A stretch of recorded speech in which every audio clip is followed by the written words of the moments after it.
Morning friends, Prabhakar Singh knowledge अड्डा में एक बार फिर से आपका स्वागत है। दोस्तों, हमने एक टेस्ट सीरीज चलाई है जिसमें सभी प्रीवियस ईयर्स को 20-20 क्वेश्चंस के फॉर्म में रोज़ आपके सामने पेश किया जाता है, जिसमें बहुत important questions, most repeated question जो किसी न किसी एग्ज़ाम में रिपीट हुए हैं उनको आपके सामने लाया जाता है। ये क्वेश्चंस बहुत ही इम्पॉर्टेंट हैं। अगर आपको जो भी क्वेश्चन नहीं आता उससे रिलेटेड टॉपिक पढ़ें और इन 20 क्वेश्चंस में आप कितने सही कर पाते हैं उनको कमेंट बॉक्स में टाइप करें। अगर आपने अभी तक हमारे चैनल को सब्सक्राइब नहीं किया है तो प्लीज़ चैनल को सब्सक्राइब करें, क्योंकि यहाँ आपको सभी प्रकार का कंटेंट प्रोवाइड किया जाएगा। हम लोग बेसिकली पेट एग्ज़ाम और सुपर टेट एग्ज़ाम के लिए जीएस के सभी क्वेश्चंस आपको प्रोवाइड कराएंगे। आइए वीडियो को शुरू करते हैं।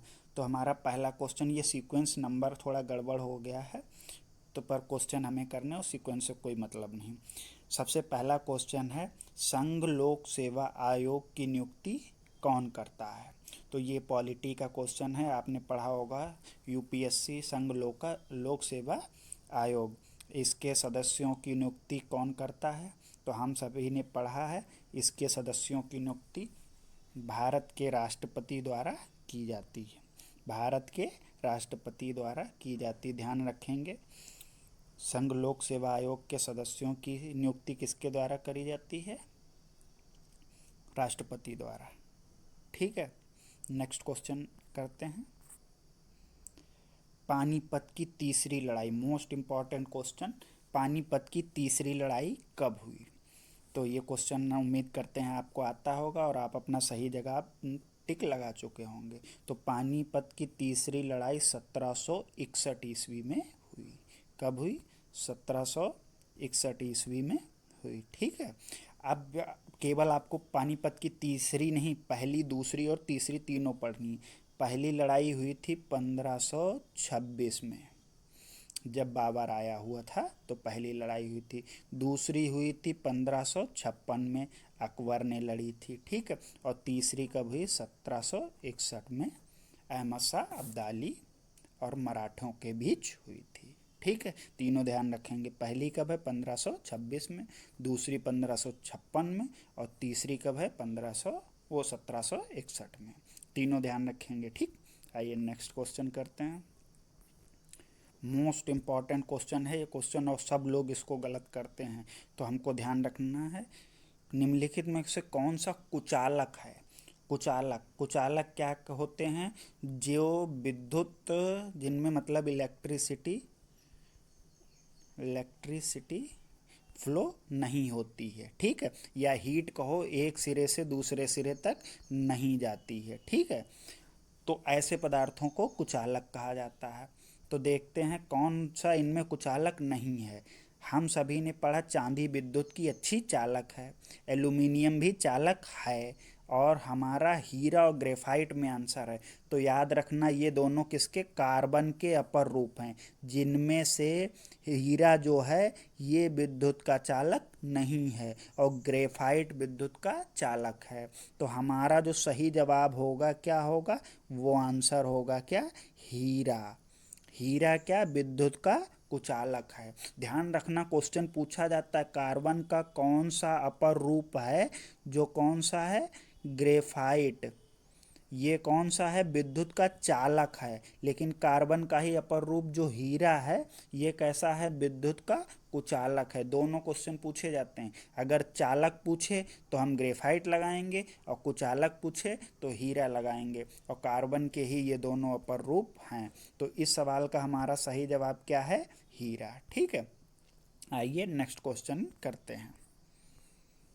ये तो सब आराम से इसका आंसर दे सकते हैं। खाने पीने की वस्तुओं को पैक करने के लिए धातु पत्रें बनाई जाती हैं, जो हम लोग ज़्यादातर खाने को पैक करने के लिए यूज़ करते हैं। आपने देखा होगा कुछ लोग तो चांदी का वर्क लगाते हैं, लेकिन वैसे ही पैकिंग में देखा होगा एकदम चमकीली सी होती है, पतली पन्नी सी। वो किसकी बनी होती है? एल्यूमिनियम की। ध्यान रखेंगे किसकी बनी होती है? सफ़ेद सफ़ेद देखी होगी, वो चांदी का वर्क वो नहीं है। एक खाने की पैकिंग के लिए देखा होगा एकदम पतली सी पन्नी होती है, वो किसकी बनी होती है? एल्यूमिनियम की। ठीक है, आइए नेक्स्ट क्वेश्चन करते हैं। नेक्स्ट क्वेश्चन है, शिवाजी के अष्टप्रधान सदस्यों में कौन विदेशी मामलों की देखरेख करता था? तो आप जब भी पढ़ें मराठा साम्राज्य, उसमें से अष्टप्रधान, अष्टप्रधान क्या थी? शिवाजी की मंत्री परिषद थी। कई बार तो यही क्वेश्चन आया कि अष्टप्रधान क्या है? मंत्री परिषद है। ठीक है, ये अष्टप्रधान क्या है? मंत्री परिषद, मतलब 8 मंत्रियों विद्वानों की एक परिषद हुआ करती थी, जिसको क्या कहते हैं? अष्टप्रधान। इसमें से आपको बताना है कि विदेशी मामलों की देखरेख कौन करता था। तो याद रखेंगे, सुमंत जो होता था उसका कार्य क्या था? विदेशी मामलों की देखरेख करना था। और पूछा जाता अष्टप्रधान में सबसे प्रमुख कौन है? तो पेशवा जो था वो सबसे अधिक प्रमुख था। मतलब राजा के बाद अगर किसी का सबसे ज़्यादा जो भागीदारी थी, अधिकार था, वो किसका था? पेशवा का। ये ध्यान रखेंगे, पेशवा सबसे प्रमुख था अष्टप्रधान में, और सुमंत का कार्य क्या था? विदेशी मामलों की देखरेख करना। ठीक है, आइए नेक्स्ट क्वेश्चन करते हैं। ये पुस्तकें हैं, डिस्कवरी ऑफ इंडिया के लेखक कौन हैं? तो ध्यान रखिए, पुस्तकों से एक क्वेश्चन आराम से बनता है। जो भी आधुनिक भारत में कुछ प्रमुख पुस्तकें लिखी गई हैं उनके आप नाम पढ़ लें। जैसे महात्मा गांधी की कौन कौन सी पुस्तकें, जवाहरलाल नेहरू की, और भी पत्र पत्रिकाएं। ये टॉपिक बहुत इंपॉर्टेंट है, इसको आप ज़रूर पढ़ें। तो डिस्कवरी ऑफ इंडिया के लेखक कौन हैं? हम सब ने पढ़ी है। डिस्कवरी ऑफ इंडिया किसकी है? जवाहरलाल नेहरू की एक रचना है, यानी एक किताब है। इसके लेखक कौन हैं? जवाहरलाल नेहरू। जवाहरलाल नेहरू के बारे में एक बात ये ध्यान रखेंगे कि ये हमारे पहले पीएम थे। दूसरी बात ध्यान रखेंगे, सबसे लंबे समय तक पीएम रहे हैं।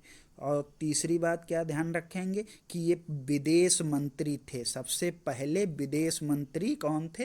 हमारे जवाहरलाल नेहरू, हमारे प्रधानमंत्री पंडित जवाहरलाल नेहरू। तो 3 क्वेश्चन, पहले प्रधानमंत्री, सबसे लंबे समय तक प्रधानमंत्री, और ये पहले विदेश मंत्री। और इनकी पुस्तक कौन सी है? Discovery of India. ठीक, आइए नेक्स्ट क्वेश्चन करते हैं। मोस्ट इंपॉर्टेंट क्वेश्चन, कोणार्क का सूर्य मंदिर। यहाँ से देखिए कितने प्रश्न बनते हैं, अभी हम आपको सब बता रहे हैं। कोणार्क का सूर्य मंदिर कहाँ स्थित है? आप अपना आंसर टिक करिए। आइए देखते हैं इसका आंसर क्या है। कोणार्क का सूर्य मंदिर कहाँ है? उड़ीसा में। ध्यान रखिएगा। तो पहला क्वेश्चन तो यही बनता है, कोणार्क का सूर्य मंदिर कहाँ है? उड़ीसा में। कभी कभी क्वेश्चन ये पूछ लेता, कोणार्क का जो मंदिर है वो किससे संबंधित है? तो हम कहेंगे सूर्य भगवान से। किससे संबंधित है? सूर्य भगवान से। ध्यान रखेंगे, पहला कोणार्क का मंदिर कहाँ है? उड़ीसा में। और किससे संबंधित है? सूर्य भगवान से। दोनों पॉइंट्स ध्यान रखेंगे। आपने अगर अभी तक हमारे चैनल को सब्सक्राइब नहीं किया है तो प्लीज़ उसे सब्सक्राइब करें। यहाँ आपको क्वेश्चन एक्सप्लेनेशन के साथ बताए जाते हैं। आइए नेक्स्ट क्वेश्चन करते हैं। तारे का रंग किसका सूचक है? ये मोस्ट इम्पॉर्टेंट है क्वेश्चन। तारे का रंग किसका सूचक है? तारे का रंग किसका सूचक है? तो इसका सही जवाब है उसके ताप का। तारे का रंग उसके ताप का सूचक है। ध्यान रखेंगे। और तारे के बारे में आप ज़रूर पढ़ेंगे कि मृत तारा, उसमें क्या कहते हैं, चंद्रशेखर लिमिट क्या होती है, इसको ज़रूर पढ़िएगा। ठीक है, तारे का रंग किसका सूचक है? उसके ताप का। नेक्स्ट क्वेश्चन है, निम्नलिखित में से कौन सा पानी का शुद्धतम रूप है? ध्यान देंगे, कौन सा पानी का शुद्धतम रूप है? तो पानी तो झरने में भी साफ होता है, पानी वर्षा का भी साफ होता है, चूना डाल के भी पानी साफ किया जाता है नदी का। लेकिन ये पूछा गया शुद्धतम रूप, सबसे शुद्ध रूप कौन सा होता है? तो इसका सही जवाब है वर्षा का जल जो होता है वो पानी का सबसे शुद्धतम रूप होता है। ठीक है, पानी जो है वर्षा वाला वो सबसे शुद्ध पानी होता है। नेक्स्ट क्वेश्चन करते हैं। 1913 में किस भारतीय ने नोबेल प्राइज़ जीता? Very very IMP. ठीक है, ध्यान रखिएगा, 1913 में किसने नोबेल जीता? किस भारतीय ने नोबेल जीता? अभी देखिए इसका आंसर आप शायद आपको पता हो, मोस्ट इम्पॉर्टेंट क्वेश्चन है, किसने जीता था? रविंद्रनाथ टैगोर ने। 1913 में किस भारतीय ने नोबेल प्राइज़ जीता है? किसने? रविंद्रनाथ टैगोर ने। अब कुछ पॉइंट और ध्यान रखने हैं। ये पहले भारतीय थे, फर्स्ट इंडियन थे जिनको क्या मिला था? नोबेल प्राइज़ मिला, पहली बात। दूसरा पूछा जाता है कि रविंद्रनाथ को नोबेल प्राइज़ कब मिला, तो ये डेट ध्यान रखनी है, कब मिला? 1913 में। ये भी पूछा गया। पहला भारतीय कौन था जिसे नोबेल प्राइज़ मिला? तो रविंद्रनाथ टैगोर। रविंद्रनाथ टैगोर को कब नोबेल प्राइज़ मिला? 1913 में। रविंद्रनाथ टैगोर को, ये तो यहाँ 1913 हो गया, ठीक। पूछते हैं किस लिए मिला, तो इनकी एक रचना है गीतांजलि। क्या है? गीतांजलि। उसके लिए इनको मिला नोबेल प्राइज़। 3 पॉइंट कौन कौन से? कब मिला? 1913 में। किस लिए मिला? गीतांजलि के लिए। और पूछे सबसे पहले किसे मिला, तो रविंद्रनाथ टैगोर को। ठीक है, आइए नेक्स्ट क्वेश्चन करते हैं। इनमें से बॉक्साइट से क्या निकलता है? बॉक्साइट लिखा है, हम सभी जानते होंगे, ये साइंस का क्वेश्चन है। बॉक्साइट, बॉक्साइट एक अयस्क है। क्या है? अयस्क है। तो आपको पता है अयस्कों से ही धातु प्राप्त की जाती है, ठीक है। तो इस बॉक्साइट से कोई ना कोई धातु प्राप्त की जाती होगी। तो बताइए बॉक्साइट किसका अयस्क है? तो ये अयस्क है एल्यूमिनियम का। किसका अयस्क है? एल्यूमिनियम का। बॉक्साइट किसका अयस्क है? एल्यूमिनियम का। ठीक है, ध्यान रहेगा। बॉक्साइट किसका अयस्क है? एल्यूमिनियम का अयस्क है। इससे कौन सी धातु निकलेगी? एल्यूमिनियम।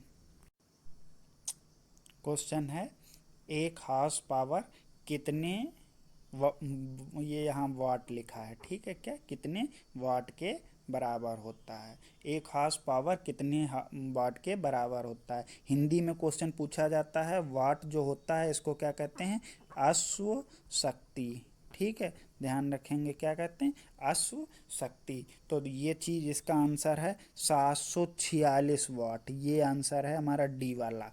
एक हॉर्स पावर 746, ये रहे 746, कितना? 746 कितने वाट के बराबर होता है? 746 वाट के बराबर होता है। एक हॉर्स पावर या एक अश्व शक्ति 746 वाट के बराबर होता है। ठीक है, नेक्स्ट क्वेश्चन करते हैं।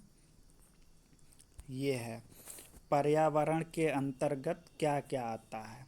मतलब कि वो क्या, पर्यावरण जो है वो किन किन चीज़ों से मिलके बना है? तो पर्यावरण की हम लोग संधि विच्छेद भी करते हैं किससे? परि और आवरण।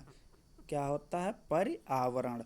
परि माने हमारे चारों ओर, आवरण माने जो ढका हुआ है। तो हमारे चारों ओर देखिए वायु भी है, जल भी है और स्थल भी है। तो यानी पर्यावरण के अंतर्गत क्या आते हैं? सभी कुछ, उपरोक्त सभी। यानी हमारा पर्यावरण जल, वायु और स्थल तीनों चीज़ों से मिलकर बना है। तो इसका आंसर क्या होगा? उपरोक्त सभी। ठीक है, नेक्स्ट क्वेश्चन करते हैं। नेक्स्ट क्वेश्चन है, कार्बन का अधिकतम प्रतिशत किस में होता है? कार्बन कहने का मतलब इनका ये है कि कोयले की बात कर रहे हैं। किसकी? कोयला। तो कोयला है, कार्बन का ही एक रूप है। तो अब देखिए, कार्बन यानी कोयला कितने प्रकार का होता है? मुख्यतः 4 प्रकार का होता है। कौन कौन सा? एक एंथ्रासाइट, एक बिटुमिनस, एक लिग्नाइट और चौथा पीट। ठीक है, तो जो सबसे बढ़िया कोयला होता है वो एंथ्रासाइट कोयला होता है। ये ध्यान रखना है, सबसे बढ़िया कोयला कौन सा होता है? एंथ्रासाइट कोयला। और एंथ्रासाइट कोयला इसमें 90 से ज़्यादा प्रतिशत कितना होता है? 90 से ज़्यादा प्रतिशत कार्बन होता है। और यही पूछता सबसे बेकार कोयला कौन सा है? सबसे अच्छा तो एंथ्रासाइट हो गया, सबसे बेकार पूछता तो हम क्या बताते? पीट कोयला। पीट कैसा होता है? सबसे बेकार, यानी इसमें कार्बन की मात्रा सबसे कम होती है। और एंथ्रासाइट कैसा होता है? सबसे अच्छा कोयला है। ठीक है, तो हमारा सही जवाब क्या है? एंथ्रासाइट कोयला सबसे अच्छा है। ठीक है, नेक्स्ट क्वेश्चन करते हैं।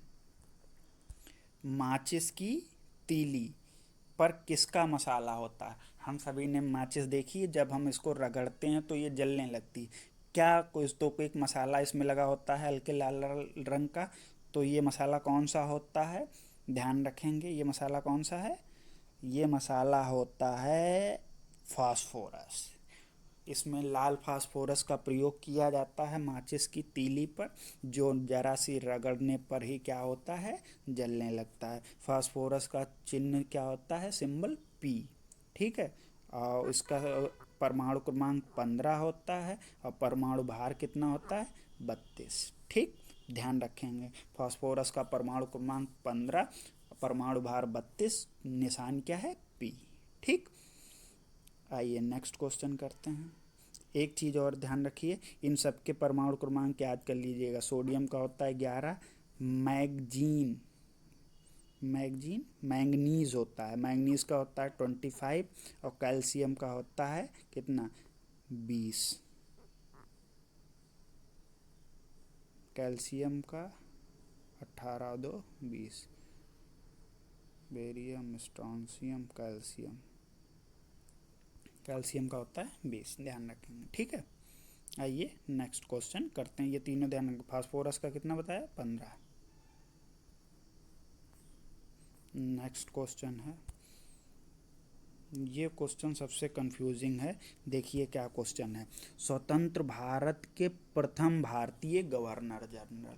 तो अब देखिए ध्यान से सुनिए, प्रथम भारतीय गवर्नर जनरल, ये इम्पॉर्टेंट है क्योंकि हमने पढ़ा कई चीज़ें। देखिए जब भारत आज़ाद हुआ उस समय गवर्नर जनरल कौन थे, माउंटबेटन।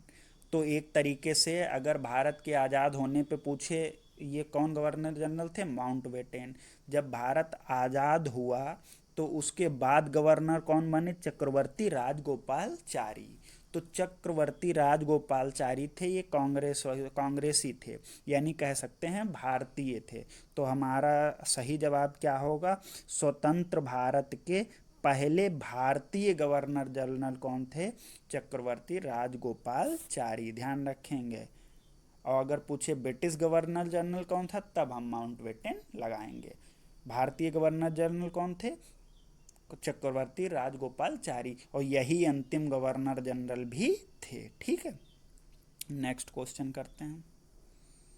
ये है ग्रीन हाउस इफेक्ट है, ग्रीन हाउस इफेक्ट के लिए कौन सी गैस सबसे ज़्यादा प्रभावी है। तो ग्रीन हाउस इफेक्ट जो हरित ग्रह प्रभाव इसको कहते हैं, ये किस गैस के कारण सबसे अधिक होता है, तो सबसे अधिक जो इसको प्रभाव को दर्शाती है वो कौन सी है, कार्बन डाइऑक्साइड। ध्यान रखेंगे कौन, कार्बन डाइऑक्साइड। एक ट्रिक है मीना का जलवा, मीना का जलवा। ठीक है, ध्यान रखें, मीना से मीथेन, मी से मीथेन, ना से नाइट्रोजन के ऑक्साइड, का से कार्बन का के ऑक्साइड यानी कार्बन डाइऑक्साइड, और जलवाष्प। ध्यान रखेंगे ग्रीन हाउस में कौन कौन सी गैसें, मीथेन, नाइट्रोजन के ऑक्साइड, कार्बन डाइऑक्साइड और जलवाष्प। तो हमारा ग्रीन हाउस इफेक्ट में कौन सी गैस आएगी, कार्बन डाइऑक्साइड। ठीक है, नेक्स्ट क्वेश्चन है, कौन सी परत सूर्य की अल्ट्रावायलेट रेज किरणें, जिसको हम लोग पराबैंगनी किरणें भी कहते हैं, अल्ट्रावायलेट किरणों को क्या कहते हैं, पराबैंगनी किरणें। तो पराबैंगनी किरणों से हमको कौन बचाता है, ओजोन परत। तो पहली बात यही ध्यान रखनी है कि सूर्य की पराबैंगनी किरणों से पृथ्वी के सभी जीवधारियों की रक्षा कौन करता है, ओजोन परत। दूसरा क्वेश्चन बनता है ओजोन का फॉर्मूला क्या है, तो ध्यान रखेंगे ओजोन का सूत्र होता है O3। ठीक, उसके बाद तीसरा क्वेश्चन सुनिए, ओजोन परत कहाँ पाई जाती है, ओजोन परत समताप मंडल में पाई जाती है। ध्यान रखेंगे ओजोन कहाँ पाई जाती, समताप मंडल में। ओजोन का सूत्र क्या है, O3, और ओजोन करती क्या है, पराबैंगनी किरणों को अवशोषित कर लेती है।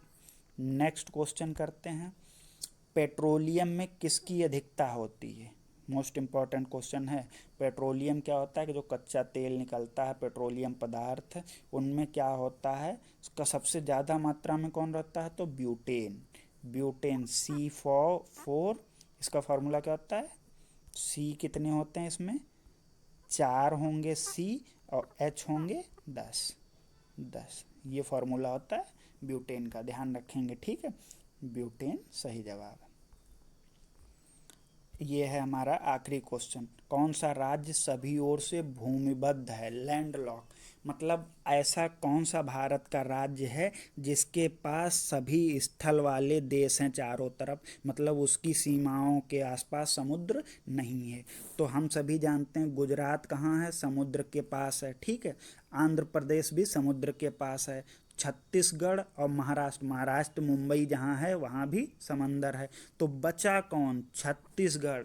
एक यही छत्तीसगढ़ जो कि मध्य प्रदेश के नीचे पड़ता है, इसके चारों तरफ राज्य हैं। इधर इसके ये है छत्तीसगढ़ हमारा, नीचे इसके आंध्र प्रदेश पड़ता है, और जो इधर पड़ता है मध्य प्रदेश पड़ जाता है, इधर झारखंड पड़ जाता है, और नीचे की तरफ महाराष्ट्र इधर पूरा पड़ जाता है। तो इसका सही जवाब क्या है, लैंड लॉक यानी भूमिबद्ध राज्य कौन सा है, छत्तीसगढ़। तो दोस्तों, अगर आपको हमारा वीडियो पसंद आया है, क्वेश्चंस अच्छे लगे, तो प्लीज़ चैनल को सब्सक्राइब कीजिए। मिलते हैं नेक्स्ट वीडियो में इम्पॉर्टेंट क्वेश्चंस के साथ। धन्यवाद।